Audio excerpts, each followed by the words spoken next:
would you be able to outline what digital PR is and the role it plays in e-commerce marketing? So digital PR is a tactic of SEO. And in the digital PR team, our job is to work really closely with those in tech SEO, in content SEO, and together we get brands to rank high in the SERP, increase organic traffic through a variety of ways.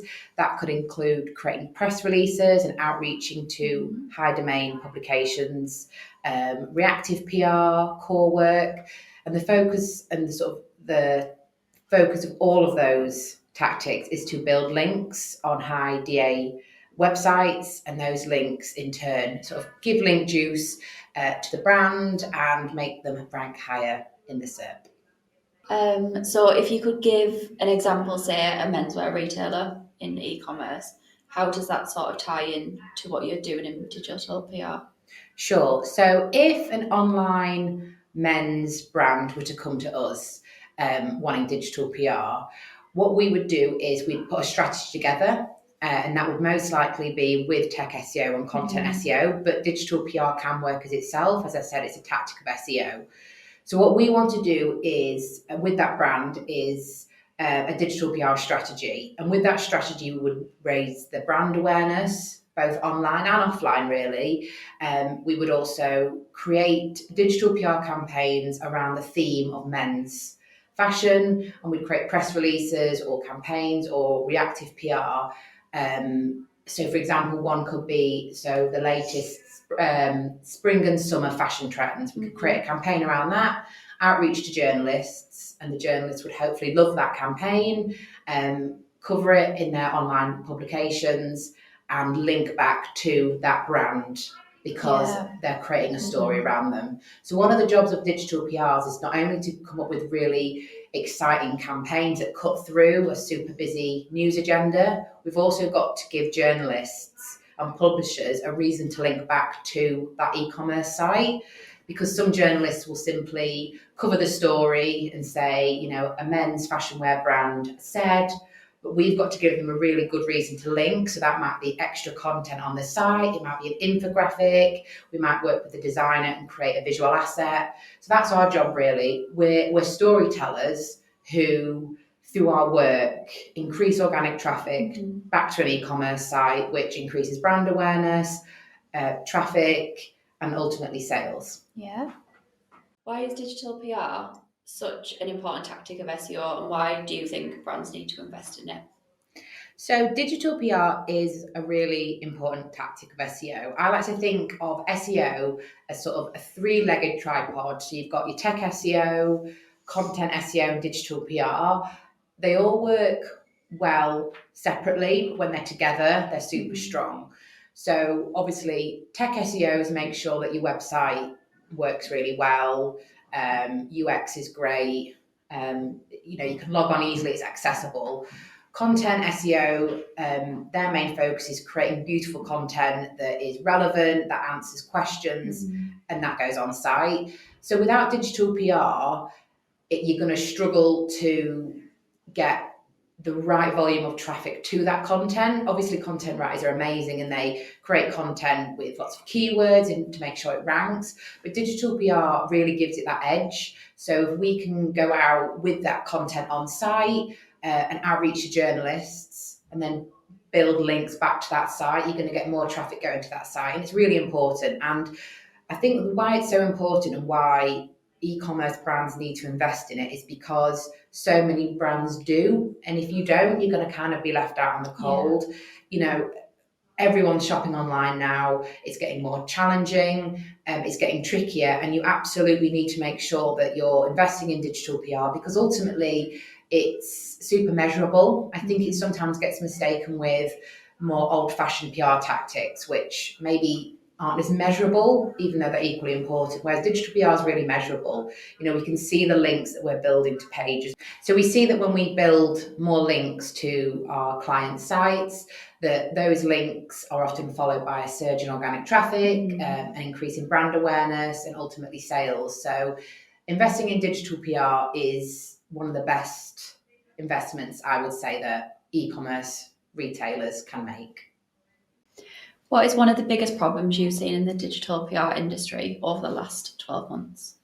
So digital PR is getting more and more competitive. Obviously, we're just coming out of a super turbulent time. Obviously, during lockdown, unlike quite a lot of industries, digital PR actually did quite well because everyone was shopping online. So a lot of e-commerce brands decided to invest in digital PR and SEO. And obviously, we've come out of that now. So what we're finding is that a lot of digital PR agencies or in-house teams are creating digital PR campaigns that are super interesting and cut through the news agenda, but aren't very relevant for the client they're working with or for the brand. Mm-hmm. So to give you an example, one of the things that British journalists love talking about is sleep, lack of sleep, how to sleep. So a lot of bed retailers do really well in digital PR because they create digital PR campaigns around the best beds to get if you've got a bad back, for example, how to get more sleep or how to rearrange your bedroom to make it easier and better to fall asleep in. And other brands notice that those bed retailers doing really well, so they try and copy that, but that brand may not be relevant. So, for example, a gambling brand or a financial company, or say a brand that's a little bit drier. So insurance may then create a campaign around a bed or a mattress or sleep tips, and because that campaign's really good, journalists pick up on it and it gets loads of links. Then that brand will start to rank high for keywords around beds, but it's not relevant. So if you were to then click on that link, you can't go onto that website and buy a bed. Yeah. And it's starting to confuse consumers. And a lot of journalists are getting a lot more in tune with the tactics we use, but it's making it more difficult for brands who actually have authority to talk about that subject to create a campaign.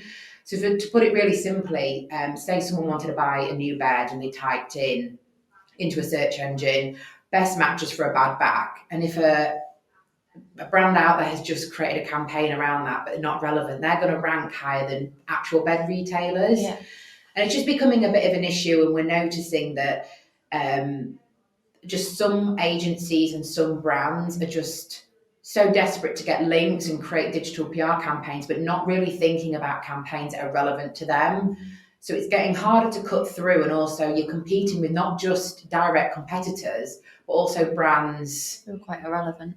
Who are relevant but have big budgets to create big campaigns. And that's what I think has been a real challenge over the last 12 months, for sure. Why is relevancy so important, and why should brands always make sure they're creating relevant digital PR campaigns? So relevancy should be at the heart of all digital PR campaigns. So when you're going to create a campaign that you hope will build links for your brand, you need to think about a number of things. One, the keywords that you want that campaign to start ranking for. Two, the newsworthy element of it. So is this going to be of interest to journalists? Is it related to the news agenda? Is it related to current events? And thirdly, and arguably most importantly, is it relevant to your brand? So when I talk about relevancy, if you were to say a topic, does it make sense if you put that topic in the same sentence as the brand? Mm-hmm. And that's just really a really easy relevancy test. And the reason it's really important is because you don't want to confuse online shoppers or online consumers.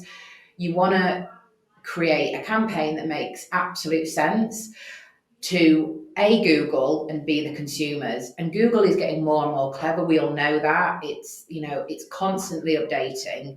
And one of the things Google rewards is relevancy. So if you've got a brand that has no authority to talk about a certain topic, but it's created links and it's created a campaign, it's not going to always start ranking that brand high in Google. So it's a waste of budget, it's a waste of resource. You've really got to make sure that the topic you're building a digital PR campaign around, or topics that you're covering and creating reactive comments for, are relevant, because that's what Google is starting to favour more and more. So it's not only looking at whether that brand is an expert and whether it's got experience, authority, and trust. So the EAT model is also checking that that brand has relevance to talk about it, because Google praises expertise, and all Google wants to do and all search engines want to do is give users an answer or a product as quickly as possible.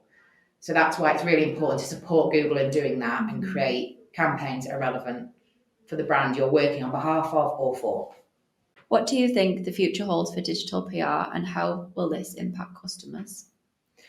So I think that the future of digital PR really does depend on where Google goes next. Obviously, there's loads of advances at the moment that we're sort of getting our heads around. There's been a huge increase in influence by artificial intelligence. Obviously, we've all got to sort of get our heads around that and work with it, not against it. And also, Google is just continuing to update. I think in the last few years, we've had more updates than I've ever seen working in this industry. And I've worked in it for about 10 years. I think in the last 2 years in particular, there's been like the helpful content update and various other updates. So I think that we've just got to embrace all this change and all this turbulence and just work with all the advancements that are coming along. And what I think is going to happen is I think that brands are going to have to create more campaigns that are relevant to them. We've all talked about relevance for years, but it's going to have to sort of be an actual rule now. I think brands are going to have to sit down and think, right, is this topic relevant? If not, I can't do it. I think that we're going to have to create more exciting on-site content if we want to get journalists to link back to us. And ultimately, a link is asking a reader to step away from that publication. So then we're going to have to create more on-site content that isn't as like, I'm not talking about making it like, oh my God, this is amazing, this could win a PR campaign. It's giving more helpful content to users.